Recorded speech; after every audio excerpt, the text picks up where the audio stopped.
Hello friends, स्वागत है आपका पटना एक्जीएस क्लासेस में। मैं आपको करवा रहा था सल्तनत काल, और सल्तनत काल का आज मैं आपको लेकर आया हूं इसका पार्ट 2, तुगलक से लेकर लोधी वंश तक और साथ ही सल्तनत काल का प्रशासन।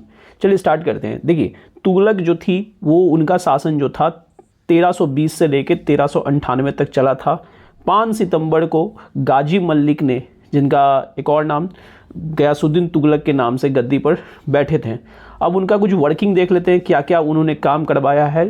टू द पॉइंट ये वीडियो है ही इसीलिए। तो उन्होंने करवाया है सिंचाई, कुएं एवं नहरों का निर्माण।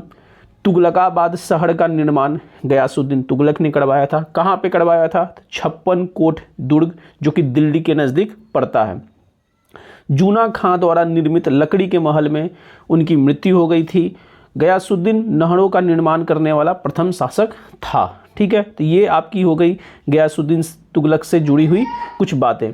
अब देखिए, अब जूना खां या उलुग खां मोहम्मद बिन तुगलक के नाम से गद्दी पर बैठा, जो कि बहुत ही ज़्यादा शिक्षित और विद्वान था।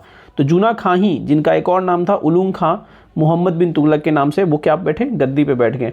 अब उनके बारे में कुछ बातें बताई गई हैं, वो क्या क्या हैं। उन्हें स्वप्नशील, पागल और रक्त पिपासु कहा जाता था।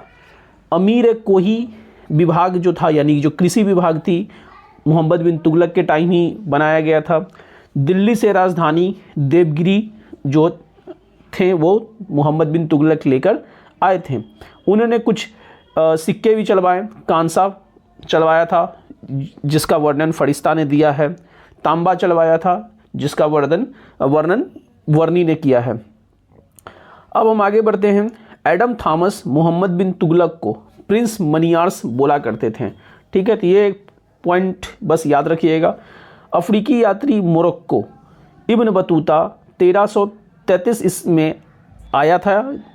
इसे ही राजदूत के रूप में चीन भेजा गया था। ठीक है, रेहला में मोहम्मद बिन तुगलक के समय की घटना का वर्णन है। तो ये सब बातें जो है आपको याद रखनी है। मोहम्मद बिन तुगलक के बारे में रेहला की किताबें में लिखी गई हैं। अब देखिए, और भी कुछ बातें हैं, जैसे तूतीनामा के लेखक जिया नकशबी थे, जिन्होंने मोहम्मद बिन तुगलक के बारे में और तुगलक के इतिहास में लिखा है। उसमें कुछ प्रभासूर नामक जैन साधु को सम्मान दिया था मोहम्मद बिन तुगलक ने। आगे हम बात करेंगे, दक्षिण में हरिहर बुक्का ने नया राज्य बसा लिया था, और हम लोग नॉर्थ में थे, तो नॉर्थ में कौन थे? तो मोहम्मद बिन तुगलक। अजमेर शेख मईउद्दीन चिश्ती की दरगाह पर गया, और बहराइच में सलार मसूद गाजी की दरगाह पर भी गया। तो ये एक ऐसे सल्तनत थे मोहम्मद बिन तुगलक, जो कि अजमेर के मईउद्दीन चिश्ती की दरगाह पर भी गए थे और बहराइच के सलार मसूद गाजी की दरगाह पर भी गए थे। महाराष्ट्र में उसी टाइम जब ये मोहम्मद बिन तुगलक नॉर्थ में राज कर रहे थे, तो महाराष्ट्र में बहमनी राज की स्थापना हो रही थी, और अलाउद्दीन बहमन शाह ने बहमनी राज की स्थापना की थी। और अभी हम बताए थे जस्ट पीछे कि साउथ में कौन था, तो हरिहर बुक्का ने अपना राज बसाना स्टार्ट कर दिया था।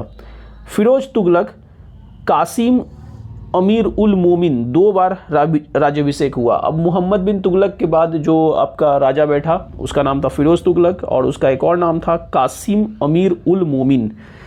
फिरोज तुगलक को खलीफा द्वारा कासिम उल मोमिन की उपाधि दी गई थी। तो ये इंपॉर्टेंट हो जाता है दोनों क्वेश्चन। आगे देखिए, ब्राह्मण पर जजिया कर प्रथम बार लागू किया किसने? फिरोज शाह तुगलक ने।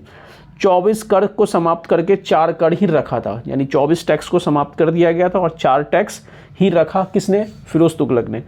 खराज, जिसको लगान बोलते हैं, खम्स युद्ध में लूट के माल को बोलते हैं, जजिया और जकात, यही 4 कर थे जो उन्होंने रखा है फिरोज तुगलक ने। सिंचाई कर जो था वो 1/10 भाग लिया जाता था। फिरोज तुगलक ने 5 नहर और 300 शहर बसाया था। खिजराबाद से एवं मेरठ से अशोक के स्तंभ को दिल्ली किसने मंगवाया? फिरोज तुगलक ने मंगवाया। और उन्होंने कुछ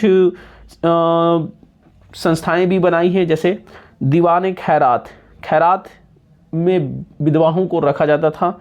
सबसे अधिक दास रखने वाले कौन थे? तो फिरोज तुगलक थे। दीवाने बंदगान की स्थापना की थी, जिसमें दास को की देखभाल की जाती थी। सैन्य पद को वंशानुगत बना दिया गया, मतलब जो मिलिट्री में लोग थे उनका बेटा करके वो वंशानुगत बना दिए थे। कौन? फिरोज शाह तुगलक। फतवाते फिरोज शाही लिखा गया, इनके का वर्णन उसी में है। अद्दावीक एक सिक्का होता था, चांदी एवं तांबे से निर्मित सिक्का को अद्दावीक कहा गया। किसने जारी किया? फिरोज तुगलक ने। जयाउद्दीन वर्नी एवं शम्स सिराज का संरक्षण इसको प्राप्त था फिरोज तुगलक को। आगे है आपका कि ज्वालामुखी मंदिर की किताब को फारसी विद्वान द्वारा दलाइते फिरोज शाही नाम से अनुवाद करवाया गया। तो ज्वालामुखी मंदिर में जो भी किताबें थीं उनका फारसी में अनुवाद फिरोज तुगलक ने करवाया था, और जो किताब था वो किसने किया है कन्वर्ट? तो दलाइते फिरोज शाही ने। आगे है आपका कि खान-ए-जहां तेलंगानी मकबरा, खान-ए-जहां तेलंगानी मकबरा जिसे उमर की मस्जिद भी कहा गया है, फिरोज तुगलक ने इसे बनवाया था। तुगलक का अंतिम शासक जो था वो था नासिरुद्दीन मोहम्मद तुगलक। आगे है आपका इनके शासन में और भी कुछ बनी है, जैसे देखिए कोटला फिरोज शाही जो कि एक दुर्ग था, ये एग्ज़ाम में पूछा गया है कि कोटला फिरोज शाही क्या है। दारुल सफ़ा, उसी तरह से दारुल सफ़ा क्या था? तो दारुल सफ़ा को उस टाइम अस्पताल बोला जाता था। तो यहाँ तक था तुगलक के बारे में। अब हम बात करते हैं सैयद वंश। सैयद वंश को देखते हैं। सैयद वंश जो है के संस्थापक खिज्र खां रयत आला की उपाधि से सुल्तान की उपाधि इन्होंने नहीं ली थी। सैयद वंश में याद रखिएगा कि सल्तनत काल में ये कैसे थे, खिज्र खां की सुल्तान की उपाधि से इन्होंने अपने आप को नहीं ये किया, रयत आला की उपाधि से ही अपने आप को संबोधित किया। तैमूर लंग के सेनापति थे ये। इनके बारे में जो जानकारी मिलती है तारीख़ मुबारक शाही में इनके बारे में जानकारी मिलती है। खिज्र खां का बेटा जो था वो मुबारक शाह था, जिन्होंने एक शहर बनाया मुबारकाबाद। आगे है आपका लोदी वंश। सैयद वंश से उतना ही काफ़ी था। लोदी वंश की जो स्थापना हुई थी 1451 से लेकर 1526 तक। बहलोल लोदी प्रथम अफगान राज्य की स्थापना किए थे इसमें। अब देखिए इसमें सबसे इंपॉर्टेंट बातें को देख लेते हैं। 1504 में सिकंदर लोदी ने आगरा बसाया। भूमि को मापने के लिए गजे सिकंदरी किसने लाया? सिकंदर लोदी ने। उसके बाद गुलरुखी शीर्षक कविता सिकंदर लोदी द्वारा लाया गया। आगरा नई राजधानी बनाया गया सिकंदर लोदी द्वारा। ताजिया निकालना बंद किया गया। महिलाओं को मजार पर जाना बंद करवा दिया गया। बहलोल सिक्का चलवाया गया।